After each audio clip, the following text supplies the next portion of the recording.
अध्याय 1 अमरता का सूत्रपात। मानव जीवन सीमित है। हर व्यक्ति बूढ़ा होगा, बीमार पड़ेगा और मर जाएगा। लेकिन क्या यहाँ कोई जानता है कि हम मरणशील क्यों हैं? मंच पर लगभग 70 साल के एक प्रोफेसर धीरे धीरे बोल रहे थे। उनकी आवाज क्लासरूम की गूंज के कारण पूरे कमरे में साफ सुनाई दे रही थी। हर कोई जानता है कि जीवन की इकाई एक कोशिका, सेल से शुरू होती है। हम में से प्रत्येक एक छोटे से निषेचित डिंब, फर्टिलाइज्ड ओवम के रूप में अस्तित्व में आया, जिसने कोशिका विभाजन, सेल डिवीजन की प्रक्रिया पूरी की। एक कोशिका से 2, 2 से 4, 4 से 8। मंच के नीचे चेन चेन ने अपने बाएं हाथ से अपनी ठुड्डी को सहारा दिया था, जबकि उसका दाहिना हाथ एक रोलर बॉल पेन घुमा रहा था। उसकी आंखें बोरियत से भरी थी और वो प्रोजेक्शन स्क्रीन को देखते हुए दिवास्वप्न, डे ड्रीमिंग देख रहा था। कोशिकाएं भी बूढ़ी होती है और मरती है। नई विभाजित कोशिकाएं बार बार मृत कोशिकाओं की जगह लेती है। यही हमारी निरंतर वृद्धि का रहस्य है। फिर भी ये कोशिका विभाजन अनंत नहीं है। 1965 में स्टैनफोर्ड विश्वविद्यालय के प्रोफेसर हेफलिक ने खोजा कि मानव कोशिकाएं 57 बार से अधिक खुद को दोहराने, रेप्लिकेट में असमर्थ है। प्रत्येक कोशिका अपनी 56वीं प्रतिकृति के बाद मर जाएगी। ये ऐसा है जैसे प्रत्येक कोशिका के भीतर एक काउंटर घड़ी लगी हो, जो ये निर्धारित करती है कि कोशिका कब विभाजित होना बंद कर देगी और मनुष्य कब बूढ़ा होना शुरू होगा। सिद्धांत रूप में मानव कोशिकाएं अधिकतम 56 बार विभाजित हो सकती है। प्रत्येक कोशिका विभाजन के चक्र की गणना करने पर हम पाते हैं कि मानव जीवन की सीमा 120 वर्ष, 120 ईयर्स है। इस सिद्धांत को कहा जाता है खट। चेन जब बड़े चाव से सुन रहा था, तभी उसकी उंगलियां फिसल गई और पेन उसके हाथ से निकलकर डेस्क के नीचे जा गिरा। चेन तुरंत नीचे झुका और फर्श पर हाथ मारकर पेन ढूंढने लगा। जब उसका सिर डेस्क के नीचे था, तो उसकी आंखों के सामने काली रोशनी, पिच ब्लैक लाइट की एक अप्रत्याशित चमक कौन थी? क्या रोशनी काली हो सकती है? चेन ने उस पल वाकई काली रोशनी की एक झलक देखी। उसने सहज रूप से उधर देखा। वो वस्तु लंबी और पूरी तरह से काली थी। वो डेस्क के नीचे एक छिपे हुए खांचे, ग्रूव में फंसी हुई थी। पेन उठाने के बाद चेन ने अपना हाथ बढ़ाया और उस हिस्से को खुरचा। थोड़े से प्रयास के बाद एक टूटने की आवाज आई और वो काली वस्तु आजाद हो गई। तुम वहां डेस्क के नीचे क्या कर रहे हो? सवाल का जवाब दो। तभी मंच से प्रोफेसर की आवाज गूंजी। पीछे बैठे उसके हॉस्टल के दोस्तों की हंसी फूट पड़ी। चेन शर्मिंदगी से लाल चेहरा लेकर डेस्क के नीचे से बाहर निकला। उसने मुस्कुराते हुए प्रोफेसर को देखा, फिर अपनी किताब पर नजर डाली और हकलाते हुए बोला, हेफलिक लिमिट, बैठ जाओ। प्रोफेसर ने उसे बैठने का इशारा किया।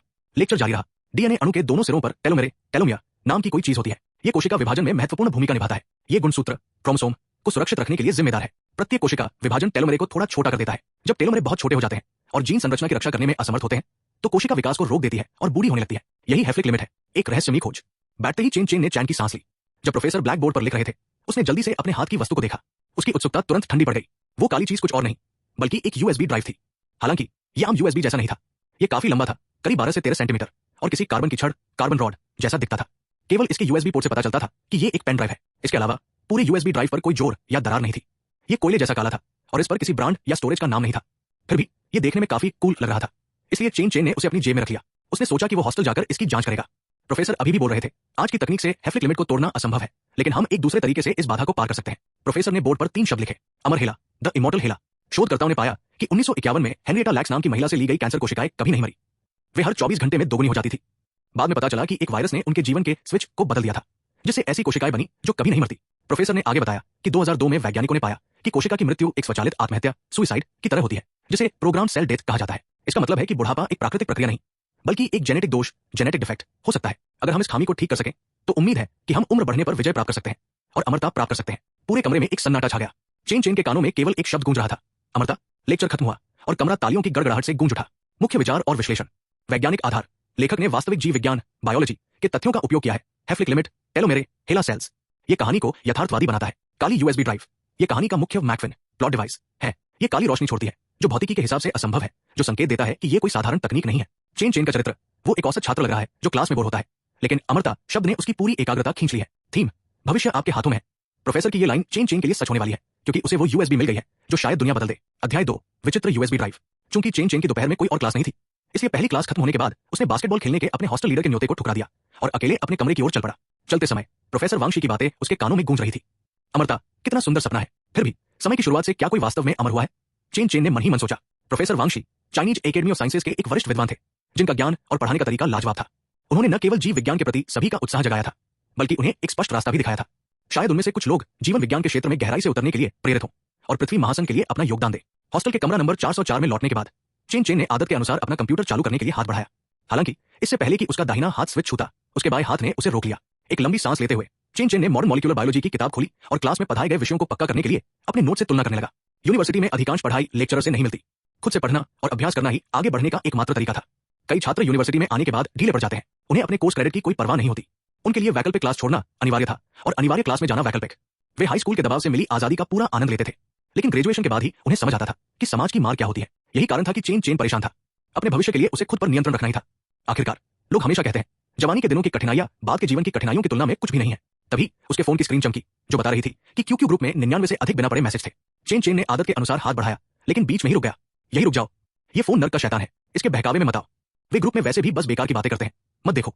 404 के डोर लीडर वांग वेई का मैसेज था, लिलबो नॉस्ट्रल, तुम लोग क्या कर रहे हो? क्लास के बाद कहाँ गायब हो गए? बास्केटबॉल खेलने आओ। इसके बाद ग्रुप में मीम्स की लड़ाई शुरू हो गई। चेन ने भी ग्रुप में एक मजाकिया इमेज भेजी और अपना फोन दूर रख दिया। वो अपनी ठुड्डी पर हाथ रखकर गहरी सोच में डूब गया। वो उस यूएसबी ड्राइव के पुराने मालिक के बारे में भूल सकता था। आखिरकार वो क्लासरूम एक मल्टी फंक्शन कमरा था, जहां हर दिन कम से कम 4 या 5 क्लास लगती थी। ये यूएसबी ड्राइव शायद सालों पहले पास आउट हुए छात्रों ने छोड़ा हो। यूएसबी ड्राइव को छिपाने की जगह भी बहुत सुरक्षित थी। अगर पेन उठाते समय चेन का सिर उस खास कोण पर न मुड़ा होता तो उसे वो कभी नहीं मिलता। इसका मतलब था कि भगवान ही जानता है कि ये यूएसबी ड्राइव कितने समय से वहां छिपा था। सवाल यह है कि यूएसबी को वहां किसने छिपाया और इसे छिपाने के लिए इतनी मेहनत क्यों की? शायद इसमें कोई रहस्यमयी टॉप सीक्रेट कोड हो। ये विचार अचानक चेन के दिमाग में आए और वो अब और नहीं हिचकिचाया। उसने अपने लैपटॉप का ढक्कन उठाया और लैपटॉप चालू होते ही यूएसबी ड्राइव लगा दी। एसएसडी के कारण लैपटॉप जल्दी चालू हो गया। 10 सेकंड से भी कम समय में विंडोज 10 का इंटरफेस चेन के सामने था। थोड़ी देर रुकने के बाद चेन ने माई कंप्यूटर खोला। हालांकि उसकी अपनी ड्राइव के अलावा वहां किसी पोर्टेबल स्टोरेज डिवाइस का कोई नामो निशान नहीं था। ड्राइव का वो अक्षर जो यूएसबी को पहचानते ही अपने आप दिख जाना चाहिए था, गायब था। क्या यूएसबी ड्राइव खराब थी? चेन को इस पर यकीन नहीं हुआ और उसने इसे फिर से लगाया। फिर भी कोई प्रतिक्रिया नहीं हुई। मैं हार नहीं मानूंगा। चेन के होठों पर एक मुस्कान आई और उसने लैपटॉप को रीस्टार्ट किया। जैसे ही ये रीबूट हुआ, उसने बड़ी चतुराई और आत्मविश्वास के साथ एप 2 दबाया और बायो सेटअप इंटरफेस में प्रवेश किया। इसके बाद उसने एप 9 दबाकर डिफॉल्ट सेटिंग चुनी और तुरंत यस पर क्लिक कर दिया। अंत में उसने डेटा बचाने के लिए एप 10 को मजबूती से दबाया और लैपटॉप को फिर से रीबूट किया। ये सब पलक झपकते ही हुआ। कोई नौसिखिया इसे इतनी जल्दी नहीं कर सकता था। लैपटॉप रीस्टार्ट होने के बाद नीचे दाएं कोने में पोर्टेबल स्टोरेज डिवाइस का आइकन दिखाई दिया। फिर भी चेन ने वहां से इसे नहीं खोला। इसके बजाय उसने माई कंप्यूटर में जाकर यूएसबी ड्राइव के आइकन पर राइट क्लिक किया और प्रॉपर्टीज को चुना। प्रॉपर्टीज में यूएसबी ड्राइव का स्टोरेज स्पेस 0 दिखाया गया था। क्या ये वाकई खराब है? चेन की सारी उम्मीदें एक पल में टूट गई। उसकी सारी मेहनत बेकार गई। उसने अपना सिर हिलाया और बिना मन के डबल क्लिक किया। हालांकि हैरानी की बात यह थी कि यूएसबी ड्राइव का फोल्डर खुला। वहां उसे एवीआई फॉर्मेट में कुछ फाइलें दिखी। उनके नाम थे जून, फाइनल डेस्टिनेशन, 1 मिस्ड कॉल और रिंग। ओह, जब चेन ने देखा कि ये फाइलें क्या थी तो उसने एक ठंडी सांस ली। उसे उम्मीद नहीं थी कि यूएसबी का पिछला मालिक हॉरर फिल्मों का इतना शौकीन होगा। उसे समझ नहीं आ रहा था कि वो निराश हो या हैरान। वो किसी मिस्ट्री कोड जैसी फाइल की उम्मीद कर रहा था। फिर भी इससे यह साबित हो गया कि यूएसबी ड्राइव में कोई खराबी नहीं थी। यूएसबी ड्राइव में चेन की दिलचस्पी वाली कोई चीज नहीं थी। ये फिल्में चेन जितनी ही पुरानी थी और बहुत प्रसिद्ध थी, जो वो देखना चाहता था वो बहुत पहले देख चुका था। इसलिए उसने तुरंत सभी फाइलों को चुना और कंट्रोल+D दबाया। टिंग। हालांकि ये फिल्में डिलीट नहीं हुई। इसके बजाय एक प्रोग्राम एरर की विंडो सामने आ गई। चेन ने जिद्दी होकर कुछ और बार कोशिश की, यहां तक कि फाइल शेयरिंग का भी सहारा लिया। फिर भी वो उन फिल्मों को डिलीट नहीं कर पाया। ये अजीब है। चेन उदास हो गया। शायद यूएसबी ड्राइव वाकई खराब थी। उसने बेबसी में अपना कर्सर एक वीडियो फाइल पर घुमाया, ये सोचते हुए कि उसे इसे चलाकर देखना चाहिए।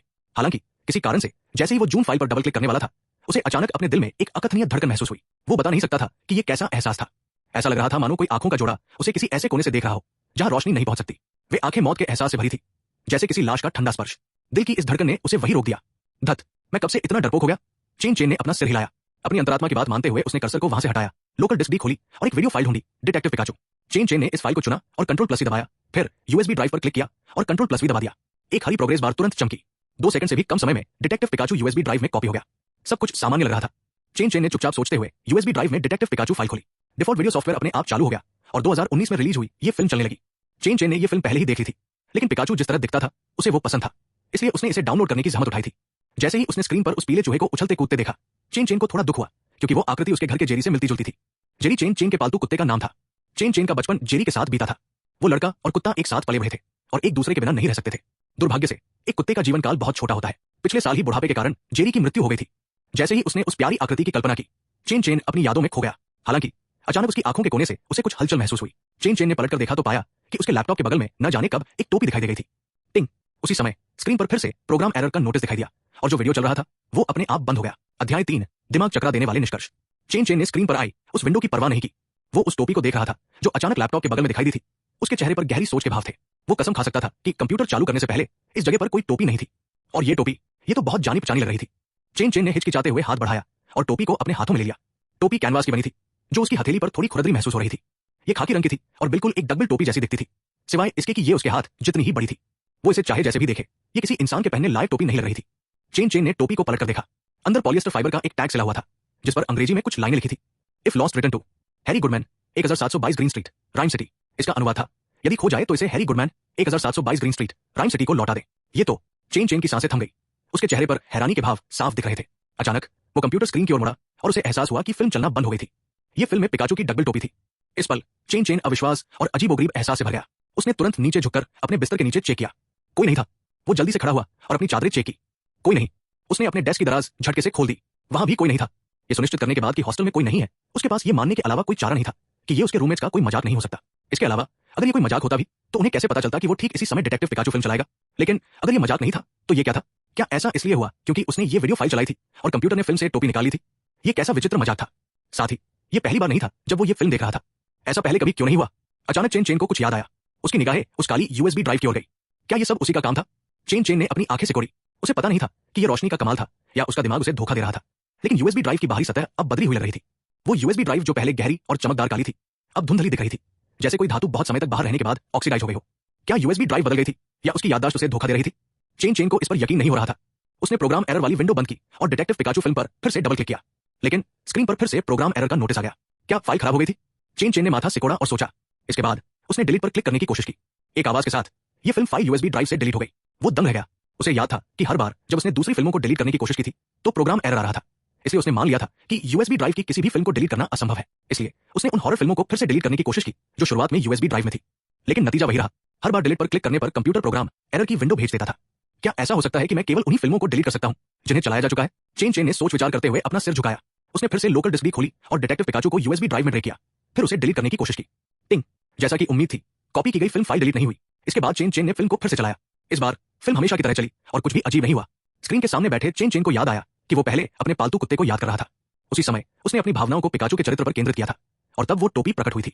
यही सोचकर चेन चेन ने फिल्म को पिकाचू वाले सीन तक फास्ट फॉरवर्ड किया और साथ ही ये कल्पना की कि वो फिल्म से पिकाचू को बाहर निकाल सकता है। कुछ ही सेकंड की कोशिश के बाद फिल्म अपने आप बंद हो गई और प्रोग्राम एरर वाली विंडो आ गई। उसी समय पिछली वाली जैसी ही एक और टोपी उसके लैपटॉप के ठीक बगल में प्रकट हो गई। ये सच था। चेन चेन की आंखें फटी की फटी रह गई। हालांकि वो तैयार था, फिर भी वो ये नहीं समझ पा रहा था कि टोपी उस जगह पर कैसे प्रकट हो गई। क्या ये वाकई हवा से पैदा हुई थी? चेन चेन ने दोनों टोपियां उठाई और उनकी तुलना की। उसने पाया कि छोटी से छोटी जानकारी और टैग की लिखावट में कोई अंतर नहीं था। ऐसा लग रहा था मानो भगवान ने दो बिल्कुल एक जैसी वस्तुएं बनाई हों। क्या ये वाकई यूएसबी ड्राइव की वजह से हो सकता है? चेन चेन ने अविश्वास में कहा। उसने यूएसबी ड्राइव को फिर से देखा और गौर किया कि ये पहले से भी ज्यादा धुंधली हो गई थी। ये किसी बेकार पड़ी पुरानी चीज जैसी लग रही थी। ये चीज घिसती जा रही है। चेन चेन तुरंत समझ गया कि हर बार फिल्म से कोई चीज निकालने पर यूएसबी ड्राइव की ऊर्जा खर्च होती है। उस स्थिति में ये किस तरह की ऊर्जा थी? बिजली, सौर ऊर्जा, या फिर ये ऊर्जा का कोई ऐसा स्रोत था जो मानव तकनीक से परे था? सबसे महत्वपूर्ण बात यह थी कि क्या इस ऊर्जा को फिर से भरा जा सकता था? क्या ये यूएसबी ड्राइव केवल एक बार इस्तेमाल होने वाली चीज थी या इसे रिचार्ज करके दोबारा इस्तेमाल किया जा सकता था? इसके अलावा हालांकि वो विशेष रूप से पिकाचू के बारे में सोच रहा था, फिर भी यूएसबी ड्राइव केवल उसकी टोपी ही क्यों बना पाए? क्या ये कम ऊर्जा के कारण था या कोई और कारण था? और अगर वो कोई और फिल्म चलाता तो क्या वो उस फिल्म से भी कुछ निकाल सकता था? ये सभी सवाल चेन चेन के दिमाग में गूंज रहे थे। उसने एक गहरी सांस ली और उन भावनाओं को दबाया जो उसे थरथरा रही थी। शांत हो जाओ, शांत हो जाओ। चेन चेन ने फिर से गहरी सांसें ली और हॉस्टल के दरवाजे की ओर जाकर उसे अंदर से बंद कर लिया। फिर वो अपने लैपटॉप पर लौटा और गहरी सोच में डूब गया। सुराग पर्याप्त नहीं थे, उसे अभी और प्रयोग करने की जरूरत थी। लेकिन यूएसबी ड्राइव की ऊर्जा बार बार प्रयोग करने के लिए काफी नहीं थी। वो क्या करे? इस मोड़ पर चेन चेन ने अपनी दराज से एक खाली नोटबुक निकाली। उसने अपने कांपते हुए हाथ को स्थिर किया और पहले पन्ने पर शब्द लिखा, सिद्धांत। सिद्धांत अज्ञात। उसे रहस्यमयी यूएसबी ड्राइव की इस घटना को समझाने के लिए वर्तमान वैज्ञानिक सिद्धांतों का उपयोग कैसे करना चाहिए? केवल अपने ज्ञान के साथ चेन चेन जो कुछ भी हुआ था उसे समझाने में पूरी तरह असमर्थ था। यह साफ तौर पर सिर्फ एक फिल्म थी जो कोड और इमेज से बनी थी। ये हवा से कुछ कैसे बना सकती थी? अनुमान, एलियंस, भविष्य के लोग, ब्रेन इन अ वैट। शब्दों की ये दूसरी लाइन लिखने के बाद चेन चेन खुद पर मुस्कुराए बिना नहीं रह सका। फिर उसने तीसरी लाइन लिखी, क्षमता। वीडियो देखने वाले के विचारों और कल्पना के माध्यम से स्क्रीन पर दिखाई देने वाली किसी वस्तु को वास्तविकता में निकालना बदलना। ऐसा लगता है कि इसमें जीवित चीजें शामिल नहीं है। चेन चेन ने अनुमान लगाया कि दोनों बार वो पिकाचू के बारे में सोच रहा था, फिर भी केवल टोपी ही निकली। इसका मतलब था कि यूएसबी ड्राइव जीवित प्राणियों को वास्तविकता में लाने में असमर्थ थी। बेशक वो इस संभावना से इनकार नहीं कर सकता था कि इसका कारण पर्याप्त ऊर्जा की कमी हो सकती है। चेन चेन ने फिल्म पर फिर से क्लिक किया और स्क्रीन पर प्रोग्राम एरर वाली विंडो आ गई। उसके बाद उसने उसे डिलीट करने की कोशिश की। एक आवाज के साथ फिल्म सफलतापूर्वक डिलीट हो गई। वाकई कुछ निकालने के बाद उसे यूएसबी ड्राइव से डिलीट किया जा सकता है। इसका मतलब यह भी था कि किसी भी फिल्म को यूएसबी ड्राइव में ट्रांसफर तो किया जा सकता था, लेकिन डिलीट फंक्शन काम नहीं करेगा। अगर वो किसी फिल्म को डिलीट करना चाहता था तो उसका एकमात्र विकल्प फिल्म से किसी वस्तु को निकालना था ताकि फाइल खराब, करप्ट हो जाए। यही सोचकर चेन चेन ने लिखा, नियम 1, वीडियो इंपोर्ट किए जा सकते हैं लेकिन उसके बाद आसानी से डिलीट नहीं किए जा सकते। फाइल को पहले करप्ट करना होगा। नियम 2, फिलहाल ऐसा लगता है कि वीडियो तभी करप्ट होगा जब उससे कोई वस्तु निकाली जाएगी। नियम 3, निकाली गई वस्तु के आकार, द्रव्यमान और अन्य कारकों का अभी परीक्षण नहीं किया गया है। अंत में चेन चेन ने यूएसबी ड्राइव पर एक नजर डाली। दिखावट, इसका बाहरी हिस्सा बिल्कुल नए से बदलकर पुराना और घिसा हुआ हो गया है। अभी यह तय नहीं है कि यह ऊर्जा की समस्या है या कुछ और। अध्याय 4, एक वास्तविक निर्णय, ऊर्जा की समस्या। उस यूएसबी ड्राइव को देखते हुए जो पहले से अलग दिख रही थी, चेन चेन ने अब उसका और परीक्षण करने की हिम्मत नहीं की। उसे डर था कि यूएसबी ड्राइव की ऊर्जा रिन्यूएबल, नवीकरणीय नहीं है। अगर उसने बहुत ज्यादा प्रयोग किए तो ऊर्जा खत्म हो जाएगी और ये एक बेकार धातु का टुकड़ा बन जाएगा।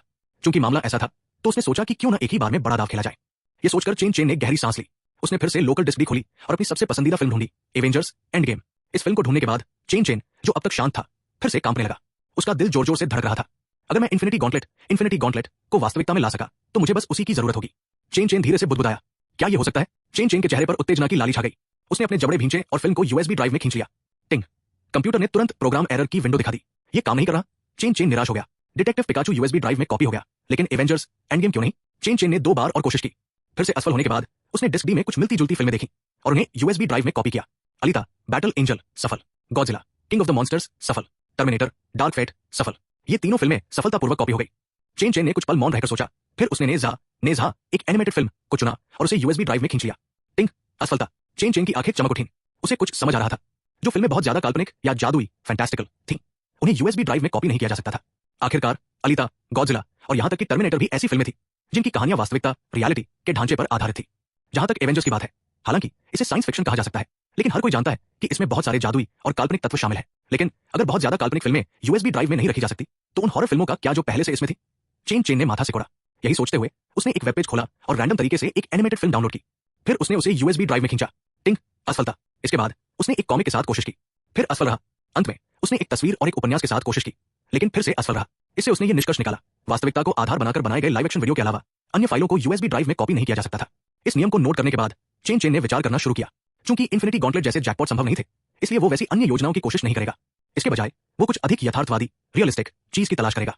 ये सोचकर चेन चेन ने नोटबुक का दूसरा पन्ना पलटा और 3 शब्द लिखे, पैसा, शक्ति, सामर्थ्य। ये 3 ही चीजें थी जो वो यूएसबी ड्राइव से प्राप्त कर सकता था।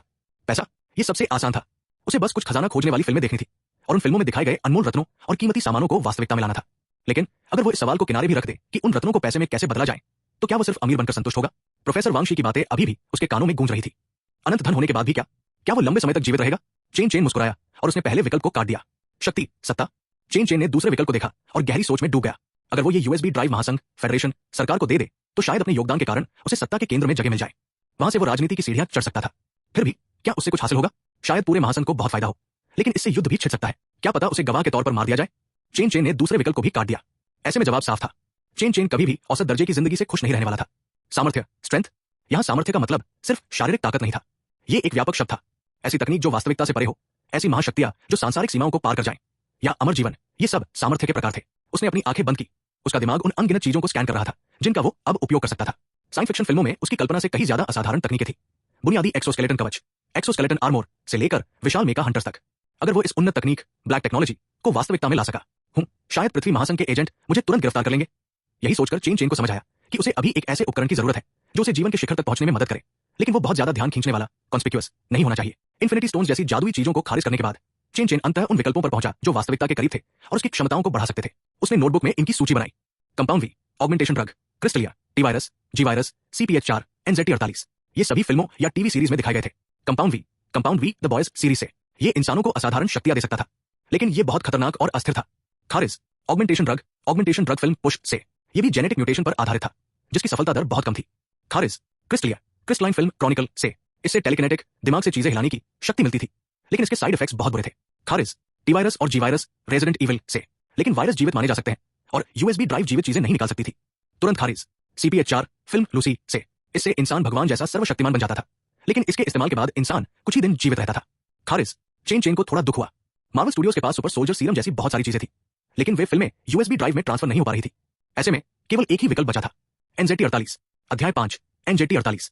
कोई गलतफहमी न पाले, NZT48 ओटाकस द्वारा पूजे जाने वाले AKB48 सिस्टर ग्रुप्स में से एक नहीं था, बल्कि इसकी उत्पत्ति 2012 की एक फिल्म से हुई थी। ये एक ऐसा पदार्थ था जो मस्तिष्क की क्षमता को उजागर कर सकता था। मस्तिष्क की क्षमता क्या थी? सिद्धांत रूप में मानव मस्तिष्क वो सब कुछ याद रख सकता था जो देखा, सुना या महसूस किया गया हो। हालांकि मानव स्मृति दुनिया की सबसे अविश्वसनीय चीज थी। उदाहरण के लिए परीक्षाओं के दौरान तथ्यों और जटिल विषयों का पहले से अध्ययन और पुनरीक्षण किया गया होता है, फिर भी स्मृति और मानसिक क्षमता की समस्याओं के कारण उत्तर की खाली जगह खाली ही रह जाती है। मस्तिष्क में न्यूरॉन्स पर किए गए अध्ययन बताते हैं कि हालांकि मनुष्य अपने मस्तिष्क का 100% क्षमता पर उपयोग करते हैं, लेकिन विकासवादी दृष्टिकोण से अभी भी अधिक सेरेब्रल क्षमता का दोहन करना बाकी था। Shutterstock, explore. यहाँ क्षमता का मतलब ये नहीं था कि मस्तिष्क केवल एक हिस्से का उपयोग कर रहा है, दूसरा हिस्सा खाली है। इसके बजाय इसका मतलब था कि मस्तिष्क का पूरी तरह से उपयोग करने के आधार पर हम अभी भी और अधिक बुद्धिमान बन सकते थे। NZT48 एक ऐसी दवा थी जो किसी की बुद्धिमत्ता को बढ़ाती थी। ये व्यक्ति को उसकी यादों के सबसे गहरे कोनों तक पहुंचने की अनुमति देती थी और साथ ही इस सारे ज्ञान को स्वचालित रूप से संसाधित और आत्मसात करती थी। इस दवा को लेने से उपयोगकर्ता के पास एक इडेटिक मेमोरी, चित्र जैसी याददाश्त होती और वो आश्चर्यजनक अंतर्दृष्टि और तार्किक सोच प्राप्त करता। व्यक्ति उन विवरणों और डेटा को भी एकीकृत कर सकता था जो आमतौर पर किसी का ध्यान नहीं खींचते और तेजी से निष्कर्ष पर पहुंच सकते थे। एक उदाहरण के रूप में, सामान्य लोगों का तर्क और स्मृति एक अव्यवस्थित गोदाम की तरह होती है। यादों के ढेर बेतरतीब ढंग से भीतर जमा होते हैं। इस सारी जानकारी को खोजना एक बड़ी चुनौती थी। दवा लेने के बाद किसी का तर्क और स्मृति एक पुस्तकालय में बुकशेल्फ की कतारों की तरह हो जाएगी। प्रत्येक स्मृति अपने उचित स्थान पर व्यवस्थित होगी। बस एक नजर में कुछ भी और सब कुछ ढूंढा जा सकता था। फिर भी अन्य पदार्थों की तरह ही NZ-48 के बहुत बड़े नकारात्मक दुष्प्रभाव थे। मूल कृति में यह पदार्थ नशीली दवाओं के लिए एक रूपक की तरह लग रहा था। यह एक उपन्यास था जो उस समय के उत्तरी अमेरिकी समाज पर व्यंग्य करता था। फिल्म में यह पदार्थ एक ड्रग की तरह निर्भरता पैदा करता था। एक बार जब उपयोगकर्ता इसे लेना बंद कर देता तो उन्हें तीव्र लक्षण महसूस होते थे। इसमें सिरदर्द, चक्कर आना, स्मृति हानि और यहां तक कि मस्तिष्क मृत्यु भी शामिल थी। फिर भी यह चेन को डराने के लिए पर्याप्त कारण नहीं था। फिल्मों की सभी दवाओं के नकारात्मक दुष्प्रभाव होते थे। चेन ये कैसे नहीं समझ सकता था कि दुनिया में मुफ्त भोजन जैसी कोई चीज नहीं होती। इसके अलावा चेन बायोसाइंसेज में विशेषज्ञता रखता था। अपने क्षेत्र के अनुरूप वो वही कर सकता था जो फिल्म के नायक ने किया, दुष्प्रभावों को बेअसर करने के लिए एक मारक एंटीडोट का निर्माण। यही सोचकर चेन ने तुरंत अपना लैपटॉप चालू किया और लिमिटलेस फिल्म डाउनलोड की। टिंग! 10 मिनट से अधिक प्रतीक्षा के बाद फिल्म सफलतापूर्वक डाउनलोड हो गई। बिना किसी हिचकिचाहट के चेन ने इसे USB ड्राइव में कॉपी किया, फिर प्ले पर क्लिक किया। शुरुआती लंबे शॉट के बाद मुख्य पात्र एडी मोरा की प्रतिष्ठित नीली आंखें स्क्रीन पर दिखाई दी। चेन ने फिल्म के प्रोग्रेस बार पर क्लिक किया और इसे धीरे धीरे आगे बढ़ाया। अंत में वीडियो उस हिस्से पर रुका जहां नायक को NZ-48 का बड़ा बैग मिला था, जिसे उसके साले वर्नों ने ओवन में छिपा दिया था। यहीं पर चेन बुदबुदाया। साथ ही उसने अवचेतन रूप से स्क्रीन की ओर हाथ बढ़ाया। इसके बाद एक आश्चर्यजनक दृश्य हुआ। वीडियो में NZ-48 का कसकर बंद बैग ऊपर तैरने लगा और धीरे धीरे कैमरे की ओर बढ़ने लगा। साथ ही चेन का हाथ स्क्रीन के आर पार पहुंचता हुआ महसूस हुआ, अपने लक्ष्य के करीब। फिर एक कोमल स्पर्श हुआ और चेन ने सहज रूप से अपने दाहिने हाथ से झपट्टा मारा। जब तक वो होश में आया, उसके हाथ में एक बंद बैग था, लगभग उसकी हथेली के आकार का, जो अज्ञात गोलियों से भरा हुआ था। वो सफल हो गया था। चेन खुशी से उछल पड़ा। उसकी आंखों में चमक थी। उसने अपने हाथ में मौजूद प्लास्टिक बैग को बड़े ही आश्चर्य से पलटकर देखा। उसे ऐसा लगा जैसे वो कोई सपना देख रहा हो। शांत हो जाओ, शांत हो जाओ। चेन अभी बहुत कुछ करना बाकी है। चेन ने खुद को शांत होने के लिए मजबूर किया। फिर USB ड्राइव को सुरक्षित रूप से निकालने की प्रक्रिया पूरी की। जब उसने USB ड्राइव की वर्तमान स्थिति पर ध्यान दिया, तब जाकर वो पूरी तरह होश में आया। NZ-48 का बैग निकालने के बाद USB ड्राइव अब बिना किसी चमक के धुंधली हो गई थी। ये कूड़े के उस टुकड़े की तरह लग रही थी जिसे दशकों से मौसम की मार झेलने के लिए छोड़ दिया गया हो। मुझे आशा है कि इसे रिचार्ज किया जा सकता है। चेन ने मन ही मन प्रार्थना की। उसने अपनी जेबें थपथपाई, लेकिन वो निश्चित नहीं था कि USB ड्राइव को कहां छिपाया जाए। जेब में कपड़ा बहुत घटिया था, कहीं फट गया तो? अलमारी में क्या होगा अगर कोई ताला तोड़ दे? बिस्तर के नीचे? वो और भी बुरा था। इस समय चेन उस किसान की तरह था जिसे अचानक खजाना मिल गया हो। वो इसे जहां भी छिपाता उसे घबराहट होती। अंत में उसने बस कुछ टेप ढूंढे और USB ड्राइव को अपने हाथ पर मजबूती से बांध लिया। उसने अपने हाथ के चारों ओर 4-5 बार टेप लपेटा, तब जाकर उसे थोड़ा सुरक्षित महसूस हुआ। इसके बाद चेन ने एंटीवायरस सॉफ्टवेयर चालू किया और शटडाउन करने से पहले अपने लैपटॉप के सभी रिकॉर्ड हटा दिए। हाँ, अभी ये भी बचे हैं। चेन ने वो नोटबुक निकाली जिसमें उसने लिखा था, और पिकाचू की 2 टोपियां भी। उसके बाद उसने दराज से एक लाइटर निकाला और शौचालय की ओर चल दिया। शौचालय में उसने नोटबुक में आग लगा दी और उसे जमीन पर फेंक दिया। फिर दोनों टोपियों को भी उसी आग में डाल दिया। 5 मिनट बाद चेन शौचालय से बाहर निकला। आग की राख को फ्लश कर दिया गया था। जब तक वेंटिलेशन फैन धुएं की गंध को दूर करता, तब तक वहां कुछ भी नहीं बचता। अपनी अंतर्वस्त्रों में छिपे दवाओं के बैग को थपथपाने के बाद चेन हॉस्टल नहीं लौटा, बल्कि पशु प्रयोगशाला केंद्र एनिमल लैबोरेटरी सेंटर की ओर चला गया। वो मेनलैंड चाइना की शांगदू जियाओ टोंग यूनिवर्सिटी के इंस्टीट्यूट ऑफ बायोलॉजिकल साइंसेज का छात्र था। वो जानता था कि किसी भी नई दवा को क्लिनिकल ट्रायल से गुजरना पड़ता है। आखिरकार USB ड्राइव से निकाली गई NZ-48 का रासायनिक घटक कुछ भी हो सकता था। चेन इतना मूर्ख नहीं था कि इसे सीधे खुद पर आजमाए। वर्तमान में उसके पास क्लिनिकल ट्रायल चलाने का साधन नहीं था। हालांकि पशु परीक्षण एनिमल टेस्टिंग अभी भी संभव था। पशु प्रयोगशाला केंद्र में चेन ने 8 कुनमिंग चूहे, कन्विंग माइस और कुछ पिंजरे और उपकरण खरीदे। इन चीजों के साथ चेन हॉस्टल नहीं लौटा और न ही प्रयोगशालाओं में गया। इसके बजाय वो कैंपस के बाहर चला गया। हॉस्टल में बहुत ज्यादा लोग थे और प्रयोगशालाओं में होने वाले प्रयोगों की निगरानी और रिकॉर्डिंग की जाती थी, इसलिए वो उसके लिए उपयुक्त नहीं था। अंत में चेन चूहों के 2 पिंजरे लेकर कैंपस के पास एक होटल पहुंचा और वहां एक कमरा बुक किया। कमरे में प्रवेश करने के बाद उसने दरवाजा बंद कर दिया। फिर सफेद चूहों को नंबर देने के लिए एक काला मार्कर पेन निकाला। उन्हें 2 समूह में बांटकर प्रत्येक पिंजरे में 1 से 4 तक नंबर दिए गए। इसके बाद उसने प्रयोग शुरू किया। चेन को सफेद चूहों पर NZ-48 की विषाक्तता टॉक्सिसिटी का परीक्षण करना था। चेन ने चिकित्सा उद्देश्यों के लिए शुद्ध नस्ल के सफेद चूहे खरीदे थे। इन चूहों का संविधान और प्रतिरक्षा प्रतिक्रिया इंसानों के करीब होती है और उनके जीनोम भी इंसानों के बहुत समान होते हैं। कई मानवीय बीमारियां इन चूहों में भी समान लक्षण पैदा करती हैं। संक्षेप में, यदि ये सफेद चूहे NZ-48 खाने के बाद नहीं मरे, तो सैद्धांतिक रूप से चेन को भी नहीं मरना चाहिए। सबसे पहले उसने खरीदे गए उपकरणों को कीटाणुरहित स्टेरिलाइज किया, फिर एक NZ-48 की गोली निकाली और उसे तौला। अपने द्रव्यमान के आधार पर उसने चूहे के लिए संबंधित खुराक की गणना की। उसके बाद उसने इसे एक घोल में घोल दिया और आवश्यकतानुसार उसे पतला किया। इन प्रारंभिक तैयारियों को पूरा करने के बाद चेन ने सफेद चूहे नंबर 1 को निकाला और एक सुई की मदद से उसे उसके शरीर के वजन के अनुपात में NZ-48 तरल खिलाया। चूहे नंबर 2 के लिए चेन ने 2 गुनी खुराक दी, नंबर 3 को 3 गुना और नंबर 4 को 4 गुना खुराक दी। उसने दूसरे पिंजरे के चूहों के लिए भी यही किया। दवा खिलाने के बाद चेन ने शेष तरल को एक शीशी में सुरक्षित रख दिया। फिर चूहों के दोनों समूहों की प्रतिक्रियाओं को ध्यान से देखा। उसे थोड़ी राहत मिली कि चूहे नंबर 4 में भी, जिसने 4 गुना खुराक ली थी, ज्यादा बदलाव नहीं दिखा। अगर उसे कुछ गौर करना ही था तो वो यही कहेगा कि वे पहले से ज्यादा जीवंत, लाइवली लग रहे थे। उसने शाम 6 बजे तक इंतजार किया। चूहों के साथ कुछ भी असामान्य नहीं हुआ। चेन ने राहत की सांस ली। कम से कम वो ये सुनिश्चित कर सकता था कि USB ड्राइव से निकाली गई NZ-48 तुरंत जहरीली, एक्यूटली टॉक्सिक नहीं थी। पुरानी विषाक्तता, क्रॉनिक टॉक्सिसिटी के मामले में उसे अभी थोड़ा और समय तक निरीक्षण करना था। 7 दिन चेन को इतने समय तक इंतजार करने की उम्मीद थी। जब तक 7 दिनों के भीतर कुछ भी असामान्य नहीं होता, चेन अपना साहसी कदम शुरू करेगा। अध्याय 6, एंजाइटी का प्रभाव अगले कुछ दिनों तक। चेन लंच ब्रेक के दौरान 2 घंटे और शाम को 6 से 8 बजे तक 2 घंटे के लिए होटल जाता रहा। वो चूहों को दवा खिलाता और उनके पिंजरे की सफाई करता। वे 8 चूहे काफी मजबूत निकले। उनके बीच न तो बीमारी के कोई लक्षण दिखे और न ही कोई आपसी लड़ाई हुई। प्रयोग सुचारू रूप से आगे बढ़ रहा था। चूहों को खिलाना मुश्किल नहीं था। चारे का एक निश्चित दैनिक राशन काफी था। कभी कभी चेन चेन उन्हें मूंगफली या अखरोट देता था, जिसे पाकर वे उत्साह से उछलने लगते थे। हालांकि इस सबने चेन चेन की जेब खाली कर दी थी। उसका मासिक खर्च 1500 था और अकेले एक हफ्ते का किराया 1000 से ऊपर हो गया था। महीना अभी आधा ही बीता था और उसके पास कैंटीन में खाने तक के पैसे बमुश्किल बचे थे। चूंकि अभी भी कोई समस्या नहीं है तो ये कहना सुरक्षित होगा कि ये जहरीला नहीं है। 7 दिन बाद दोपहर में क्लास खत्म होते ही चेन चेन होटल पहुंचा। उसने दोनों पिंजरों पर नजर डाली। अगर स्थिति अनुमति देती तो वो एक और एब्स्टिनेंस रिएक्शन, दवा छोड़ने पर होने वाली प्रतिक्रिया टेस्ट करना चाहता, लेकिन उसके पास अब पैसे नहीं बचे थे। इसके अलावा वो पिछले 7 दिनों में एक गोली का इस्तेमाल कर चुका था। शायद ये बहुत ज्यादा न लगे, लेकिन ऐसी स्थिति में जहां वो उन्हें दोबारा नहीं बना सकता था, उनमें से हर एक गोली बेशकीमती थी। चेन चेन ने चूहों को आखिरी बार खाना खिलाया ताकि वे अपना पेट भर सके। फिर उसने पहले से तैयार किया हुआ ट्राइब्रोमिथेनॉल घोल निकाला। उसने अपने बाएं हाथ से चूहों को एक एक करके उठाया और दाहिने हाथ से उनके निचले पेट में सुई लगा दी। ट्राइब्रोमिथेनॉल का उपयोग आमतौर पर जानवरों के लिए एनेस्थीसिया के रूप में किया जाता है। चूंकि चेन चेन ने जानबूझकर अधिक खुराक का उपयोग किया था, 3 मिनट के भीतर चूहे एक एक करके पिंजरे में गिर गए। वे पूरी तरह से बेहोशी की अवस्था में चले गए थे। लगभग 8 मिनट बीतने के बाद सभी चूहे नींद में ही मर गए। ये एनेस्थीसिया के ओवरडोज से हुई मौत थी, जिसे प्रयोग के लिए इस्तेमाल किए जाने वाले जानवरों को मारने का सबसे मानवीय तरीका माना जाता है। चूहों की मौत सुनिश्चित करने के बाद चेन चेन कमरे से बाहर निकला। उसने एक फार्मेसी से शराब, अल्कोहल की बोतल खरीदी और एक खाली गली चुनी जहां उसने चूहों के शवों पर शराब डालकर आग लगा दी। एक हल्की नीली लौ उठी और चूहों का समूह पूरी तरह से आग की लपटों में घिर गया। उनके शरीर काले पड़ गए और अंततः राख में बदल गए। दवा चाहे जिस भी चीज से बनी हो, बायोकेमिकल हो या जीन ड्रग, अब कोई फर्क नहीं पड़ता था। 5 से 600 डिग्री की आग में जलने के बाद सभी आणविक बंधन, मॉलिक्यूलर बॉन्ड्स पूरी तरह से टूट चुके थे। इसके बाद चेन चेन स्कूल वापस नहीं गया। उसने बाहर लंच किया और फिर मेट्रो की लाइन नंबर 9 पकड़कर शहर के सबसे प्रतिष्ठित अस्पताल शांगडू पीपुल्स हॉस्पिटल की ओर चल पड़ा। भले ही पशु प्रयोग में कोई समस्या नहीं आई थी, लेकिन सावधानी बरतना बेहतर था। क्या होगा अगर दवा जानवरों के लिए खतरा न हो, लेकिन इंसानों के लिए अत्यधिक जहरीली हो? ऐसी स्थितियां अनसुनी नहीं थी।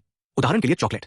जब लोग चॉकलेट खाते हैं तो उन्हें कोई नुकसान नहीं होता, लेकिन अगर चूहा चॉकलेट खा ले तो ये उसके लिए जहर के समान है। यही कारण था कि चेन चेन ने अस्पताल जाकर दवा लेने का फैसला किया।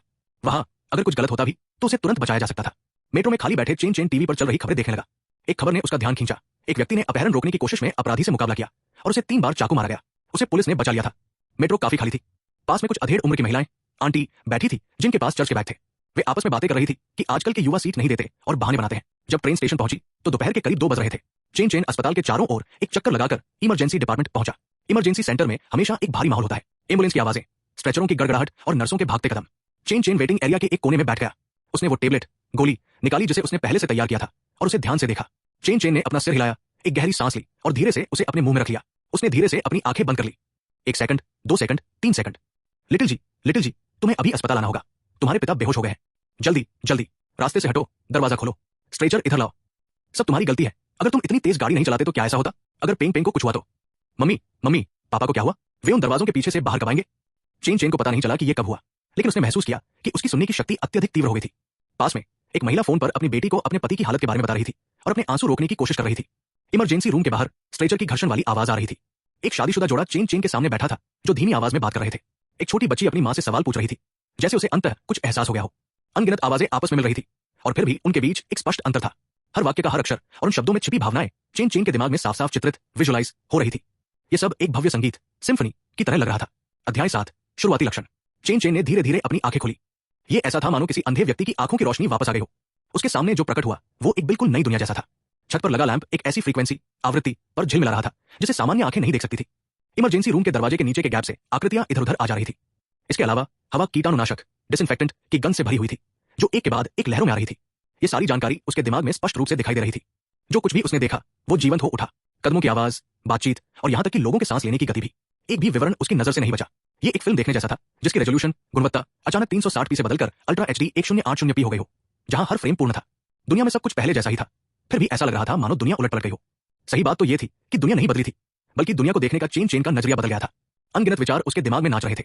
उसे किसी भी स्मृति या ज्ञान को याद करने के लिए बस एक बार सोचना पड़ रहा था, चाहे वो छोटी सी बात हो या कोई बहुत बड़ी जानकारी। उसे अचानक कुछ याद आया। चेन चेन ने अपनी भौहें ऊपर उठाई और अपना फोन निकालकर लिमिटलेस शब्द सर्च किया, लेकिन इस बार उसने इसके आगे टीवी सीरीज शब्द भी जोड़ दिया। खोज के परिणामों में तुरंत लिमिटलेस टीवी सीरीज का पोस्टर और सारांश दिखाई देने लगा। फिल्म के अंत में मुख्य पात्र एडी मोरा ये पता लगा लेता है कि दवा के दुष्प्रभावों, साइड इफेक्ट्स को कैसे कम किया जाए। लेकिन चूंकि फिल्म में ये नहीं दिखाया गया था, इसलिए यूएसबी ड्राइव उसे वास्तविकता में नहीं ला पा रही थी। हालांकि 3 साल बाद फिल्म को टीवी सीरीज के रूप में फिर से बनाया गया। लंबी अवधि के कारण टीवी सीरीज को फिल्म की तुलना में अधिक आकर्षक कहानी की आवश्यकता थी, इसलिए 80% संभावना है कि टीवी सीरीज एंजाइटी के दुष्प्रभावों को रोकने का समाधान बताएगी। ये विचार चेन चेन के दिमाग में बिजली की तरह कौंधा। किसी कारण से फिल्म और टीवी सीरीज दोनों ही mainland चाइना में ब्लॉक थी। आधिकारिक वेबसाइट पर केवल एक संक्षिप्त परिचय ही मिल सकता था, उन्हें देखना संभव नहीं था। हालांकि इंटरनेट पर सब कुछ मिलता है। थोड़ी और छानबीन करने के बाद चेन चेन एक छोटी वेबसाइट पर टीवी सीरीज के सभी एपिसोड खोजने में सफल रहा। चेन चेन ने सीधे अंतिम एपिसोड पर जाकर उसे फास्ट फॉरवर्ड किया। जैसा कि उसे उम्मीद थी, टीवी सीरीज में एंजाइटी 48 के दुष्प्रभावों का समाधान बताया गया था। इसे इम्यूनिटी शॉट के रूप में जाना जाता था। टीवी सीरीज के अनुसार इम्यूनिटी शॉट दो तरह के थे। एक वह जो उपयोगकर्ता को कुछ हफ्तों के लिए एंजाइटी के दुष्प्रभावों से मुक्त रखता था। दूसरा वह जो उपयोगकर्ता को स्थायी रूप से दुष्प्रभावों से मुक्ति दिला देता था। पूरी दुनिया में केवल एक ही परमानेंट इम्यूनिटी शॉट था और वो केवल 22वें एपिसोड यानी ग्रैंड फिनाले में दिखाई दिया था। इसका मतलब था कि अगर चेन स्थायी इम्यूनिटी शॉट को हासिल कर लेता है तो वो बिना किसी दुष्प्रभाव की चिंता किए एंजाइटी 48 का मनचाहा उपयोग कर सकेगा। चेन ने अपना फोन बंद किया और कुर्सी पर पीछे झुक गया। एंजाइटी 48 का चुनाव करना सबसे बेहतर विकल्प नहीं था। सबसे अच्छा विकल्प क्रॉनिकल्स फिल्म से क्रिस्टलाइन हासिल करना होता। ऐसा क्यों?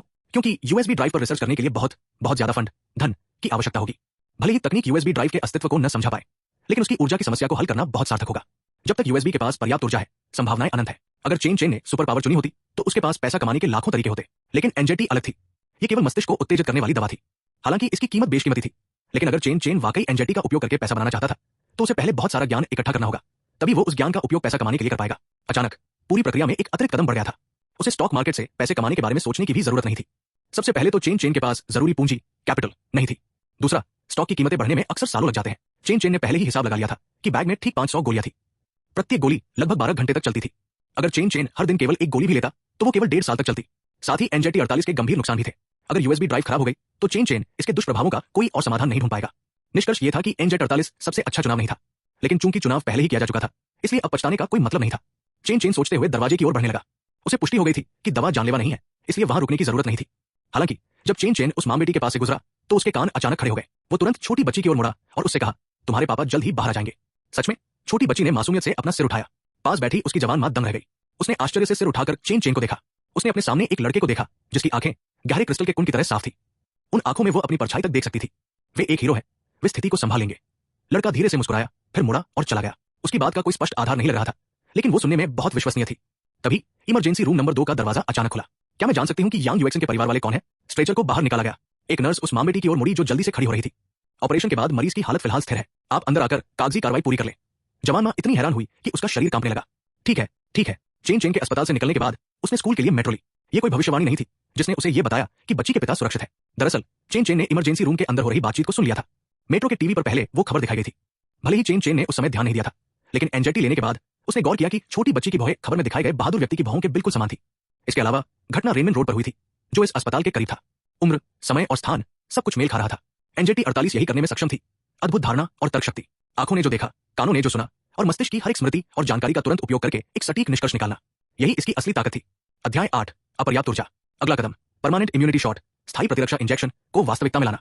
अगर मैं सफल रहा तो भविष्य में मैं चाहे जो भी कोशिश करूं, कम से कम पीछे हटने के लिए एक सुरक्षा जाल तो होगा। लेकिन अगर यह विफल रहा तो? मेट्रो में चेन ने एक नोटबुक में अपनी योजनाएं लिखना जारी रखा। एंजाइटी लेने के बाद भी चेन ने यूएसबी ड्राइव के बारे में कोई भी धारणा बनाने की हिम्मत नहीं की। आखिर ये एक ऐसा अस्तित्व था जिसने विज्ञान के दायरे को पार कर लिया था। खैर, इस पर जल्द से जल्द प्रयोग करना होगा। चेन ने अपने हाथ पर बंधी यूएसबी ड्राइव को छूते हुए मन ही मन सोचा। दोपहर के 3 बजे चेन स्कूल लौटा। उसने देखा कि हॉस्टल में एक भी व्यक्ति नहीं था। क्लास शेड्यूल के अनुसार यह प्रोफेसर डेंग यून की बायोकेमिस्ट्री क्लास का समय था। जब तक किसी ने छुट्टी न ली हो, कोई भी ओल्ड डेंग की क्लास नहीं छोड़ता था। ऐसा मौका फिर नहीं मिलने वाला था। चेन ने दरवाजा बंद किया और लिमिटलेस टीवी सीरीज का अंतिम एपिसोड डाउनलोड करने के लिए जल्दी से कंप्यूटर चालू किया। डाउनलोड पूरा होने के 10 मिनट बाद ही उसने अपने हाथ से यूएसबी ड्राइव हटाई। पिछले कुछ दिनों में चेन ने नियमित रूप से जांच की थी कि क्या यूएसबी ड्राइव खुद से अपनी चमक वापस पा सकती है। आखिरकार जब उसे यह पहली बार मिली थी तब इसमें पर्याप्त ऊर्जा थी। हो सकता है कि वो सारी ऊर्जा पिछले मालिक ने उसके लिए छोड़ी हो। इसलिए चेन के पास यह विश्वास करने के कारण थे कि यूएसबी ड्राइव खुद को रिचार्ज कर सकती है। लेकिन अब यह स्पष्ट था कि चेन का अनुमान गलत था। पिछले 7 दिनों में यूएसबी ड्राइव वैसी ही रही।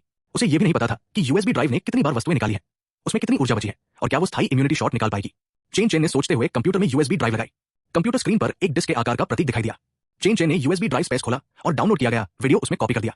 अंत में चेन ने वीडियो पर डबल क्लिक किया। धप, एक एरर मैसेज की विंडो खुल गई। चलने में असमर्थ चेन ने माथा सिकोड़ा। उसे थोड़ी हार महसूस होने लगी, लेकिन एंजाइटी के प्रभाव ने उस भावना को तुरंत दबा दिया। एंजाइटी का सबसे मूल्यवान गुण यह था कि यह उपयोगकर्ता को शांत रहने में मदद करता था। नहीं, कोई और कारण होना चाहिए। पूरी तरह शांत अवस्था में चेन ने अचानक एक और संभावना के बारे में सोचा। उसने यूएसबी ड्राइव में एक नया फोल्डर बनाने की कोशिश की। Right click, new file. निश्चित रूप से न्यू फोल्डर नाम की एक नई वस्तु दिखाई दी। उम्मीद थी। चेन ने तुरंत वेब पेज खोला और लिमिटलेस टीवी सीरीज डाउनलोड करना शुरू किया। पहले एपिसोड से लेकर आखिरी से एक पहले वाले तक एक भी नहीं छोड़ा। इस बार डाउनलोड होने में काफी समय लगा। चेन को अचानक यह विचार असहनीय लगा कि वो खाली बैठा है। ऐसे में वो एंजाइटी 48 लेने के बाद अपनी सीखने की क्षमता का परीक्षण कर सकता था। जब चेन डाउनलोड होने का इंतजार कर रहा था, उसने मेज पर रखी एक किताब खोली जिसका शीर्षक था 21वीं सदी यूनिवर्सिटी लेवल इंग्लिश वॉल्यूम 1। अंग्रेजी और गणित कभी भी चेन के मजबूत पक्ष नहीं रहे थे, वरना उसने बायोलॉजिकल साइंस जैसा कठिन विषय नहीं चुना होता। चेन ने अपना सिर हिलाया, किताब खोली और एक सरसरी नजर डाली। लेकिन सिर्फ एक नजर नहीं, उसे पूरी तरह उसमें डुबो दिया। उस पल पूरा कमरा एक गहरी खामोशी में डूब गया। केवल कंप्यूटर की हार्ड ड्राइव के घूमने की आवाज और घड़ी की टिक टिक सुनाई दे रही थी। चेन का दिमाग अत्यधिक गति से काम कर रहा था। जूनियर हाई स्कूल से शुरू होकर हर इंग्लिश क्लास की यादें उसके दिमाग में जीवंत होने लगी। वर्तमान पाठ्यपुस्तक को संदर्भ के रूप में उपयोग करते हुए वो सारी जानकारी जिसे वो पहले नहीं समझ पाया था जल्दी से डिकोड और पचा ली गई। जब चेन चेन पढ़ाई से वापस होश में आया तो उसने पूरी पाठ्यपुस्तक पढ़ ली थी और अंतिम पृष्ठ पर पहुंच गया था। वो खाली नजरों से अंतिम कोरे पन्ने को देखने लगा। क्या ज्ञान प्राप्त करना ऐसा महसूस होता है? इस अवस्था में सीखने की प्रक्रिया उबाऊ नहीं लग रही थी। एंजाइटी के प्रभाव में वो केवल एक बार पढ़कर ही किताब का सारा ज्ञान आत्मसात करने में सक्षम था। उसने समय चेक किया, केवल 1 घंटा बीता था। सिर्फ 1 घंटे में चेन चेन ने पूरे सेमेस्टर की अंग्रेजी सफलतापूर्वक सीख ली थी। फू, चेन चेन ने एक लंबी सांस ली। यह पहली बार था जब उसने अनुभव किया कि सीखना कितना आनंददायक और लुभावना हो सकता है। टिंग, तभी कंप्यूटर से एक नोटिफिकेशन आया कि डाउनलोड पूरा हो गया है। चेन चेन ने किताब बंद की। उसने पक्का किया कि सभी एपिसोड डाउनलोड हो गए हैं। फिर उन्हें कॉपी करके यूएसबी ड्राइव के नए फोल्डर में डाल दिया। लगभग 10 सेकंड बाद कई गीगाबाइट की फाइलें यूएसबी में चली गई। एक बार फिर चेन चेन ने 22वां एपिसोड खोला। इस बार कंप्यूटर पर कोई एरर मैसेज नहीं आया। मुझे पता था। चेन चेन की आंखें चमक उठीं। उसका अनुमान सही था। यूएसबी ड्राइव से किसी वस्तु को निकालने के लिए वीडियो के वास्तविक होने के अलावा एक और छिपी हुई शर्त थी, कहानी की पूर्णता, कंप्लीटनेस ऑफ दी स्टोरी। इसका मतलब था कि यूएसबी ड्राइव तभी वस्तुएं निकाल सकती थी जब उसे पूरी कहानी, सारे एपिसोड मिल जाए। चेन चेन ने राहत की सांस ली। उसने वीडियो को परमानेंट इम्यूनिटी शॉट वाले हिस्से पर ले जाकर पॉज कर दिया। उसके बाद उसने कल्पना करना शुरू किया कि स्क्रीन पर दिख रहा इंजेक्शन वास्तविकता में बदल रहा है। ब्लूप, स्क्रीन साफ पानी की सतह की तरह बदलने लगी। वो इंजेक्शन पानी में ऊपर नीचे होने लगा, जिससे उसके चारों ओर लहरें बनने लगी।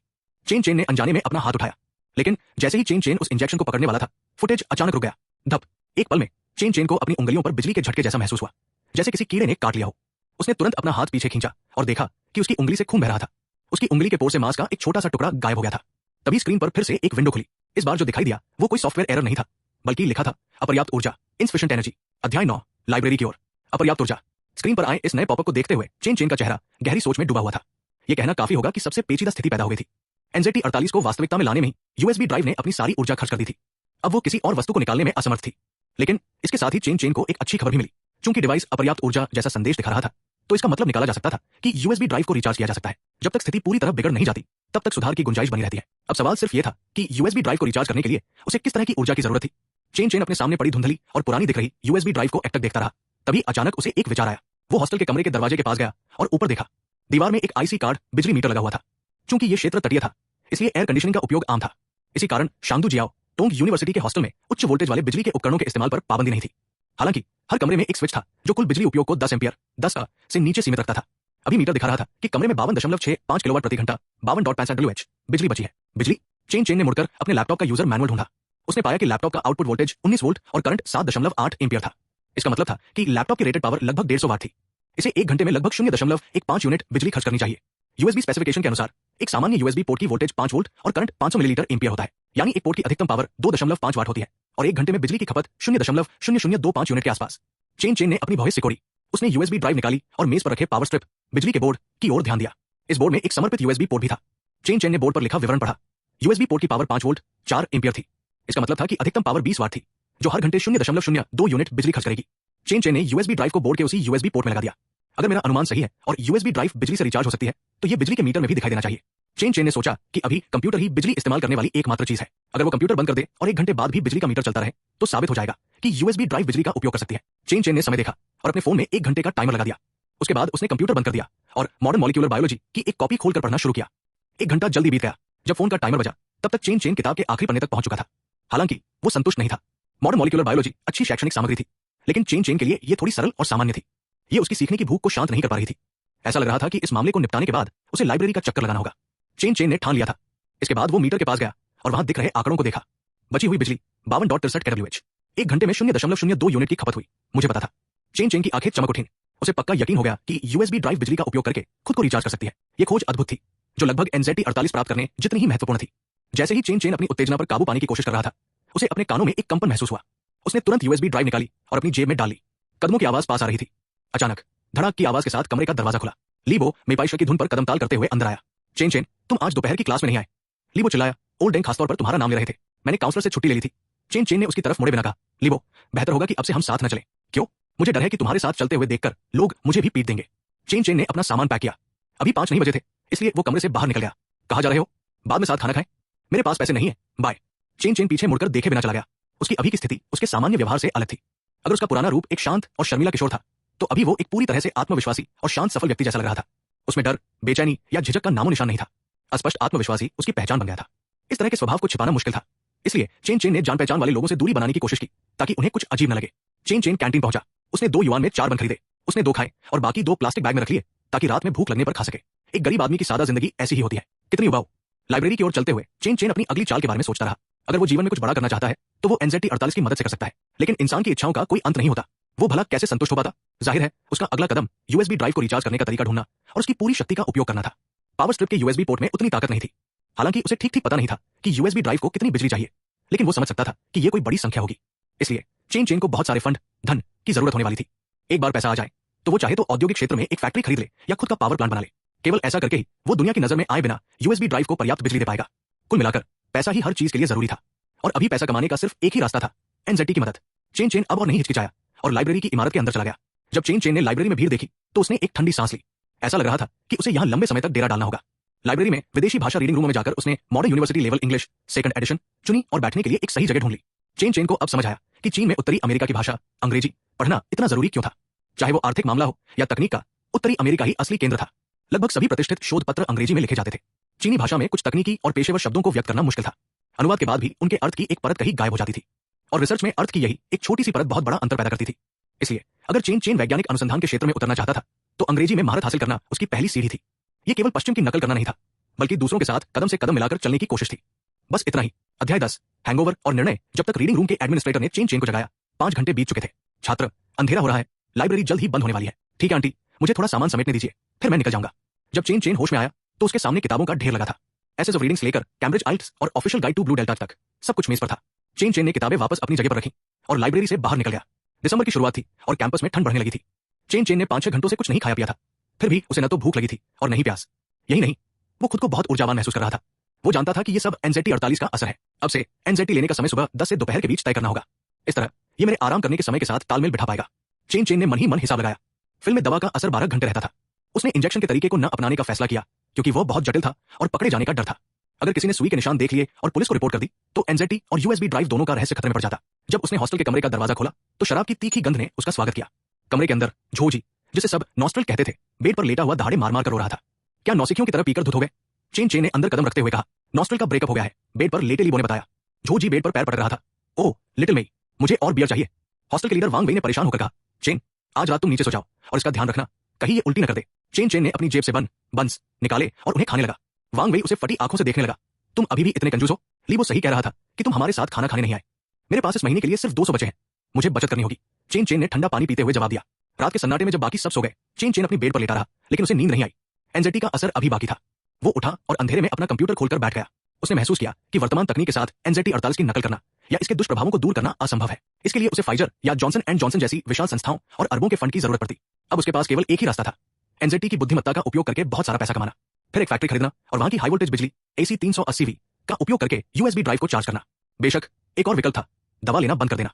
ये सबसे सुरक्षित होता, लेकिन चेन जानता था कि अपनी सामान्य क्षमता के साथ वो कभी अमीर नहीं बन पाएगा। दवा किसी शैतान की तरह थी। एक बार जब आपने सब कुछ अपने नियंत्रण में होने का वो एहसास चख लिया तो उसे छोड़ना नामुमकिन था। ये लत सिर्फ शरीर की नहीं बल्कि दिमाग की भी थी। औसत दर्जे की जिंदगी जीना या एक साल में मर जाने के जोखिम के साथ महान काम करना, इन दोनों के बीच चुनाव करना आसान नहीं था। चेन को अपनी तर्क शक्ति पर पूरा भरोसा था और उसने फैसला कर लिया था, वो दवा लेना बंद नहीं करेगा। रही बात पैसा कमाने की, तो NZ-T बेचना या बिजली चोरी करना जैसे सस्ते और जोखिम भरे तरीके वो कभी नहीं आजमाएगा। उसे कुछ बड़ा और व्यवस्थित करना था।